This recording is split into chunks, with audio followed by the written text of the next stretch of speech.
The text came through at 02:47 a.m. I'm marrying your brother tomorrow. Don't show up. Your kids will have a new father. I stared at the message, my thumb frozen above the screen.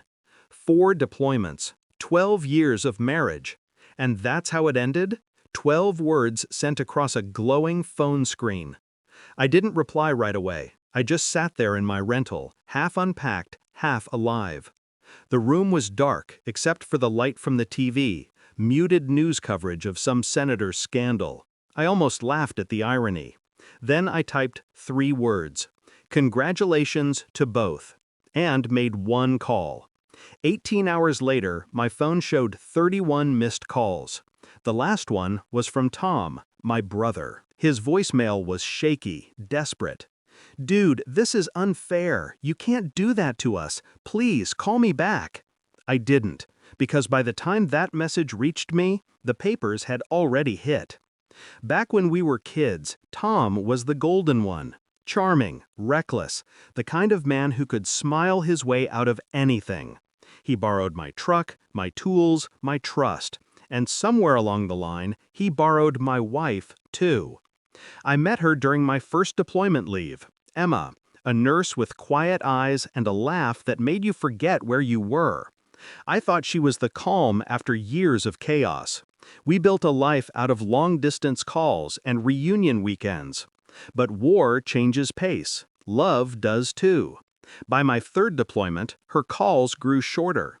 Her "I miss you" started sounding like "I'm managing fine." And when I got home last, she'd already moved the furniture. My side of the bed was cold. My kids called me "sir" for the first 2 days. I should have seen it. But soldiers are trained to trust their unit. I trusted mine. The first crack appeared 6 months ago.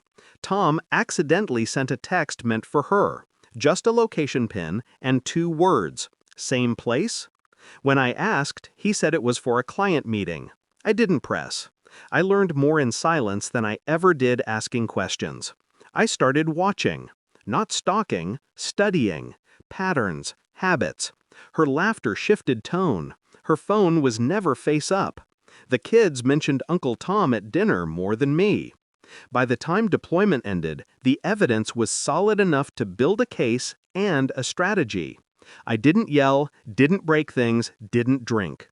I read. I researched. Family law, custody statutes, joint asset division. I built a tactical map, one that didn't need bullets, only signatures. When I called my lawyer, I didn't explain. I just said, "Execute Plan Bravo." He knew what it meant.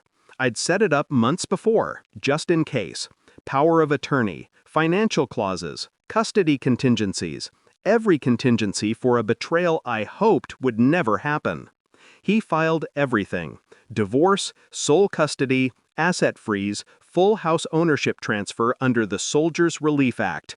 My paychecks, pension, benefits, all redirected to a separate account. Hers, frozen, pending investigation. Within hours, the wedding became a crime scene of paperwork. The first to call was her, 16 times. Then Tom, then my mother, all unanswered. The silence was my message.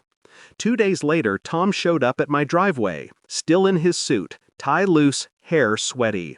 He looked more like a cornered man than a newlywed. "Jesus, Mike, this isn't fair," he stammered. "She loves me. You can't just take everything." I stepped closer, calm, controlled. "You took everything first." He swallowed, eyes darting like he was searching for a version of me that would forgive him. That version was buried overseas in sand and gunfire. "She didn't tell me you filed," he started. "She didn't tell you a lot of things," I said, "like the prenup clause, or the trust fund under my daughter's name, or that every message between you two was backed up to a cloud she didn't know existed." His face drained. "You recorded us?" "No," I said. "She did. Auto-sync. You both agreed to it."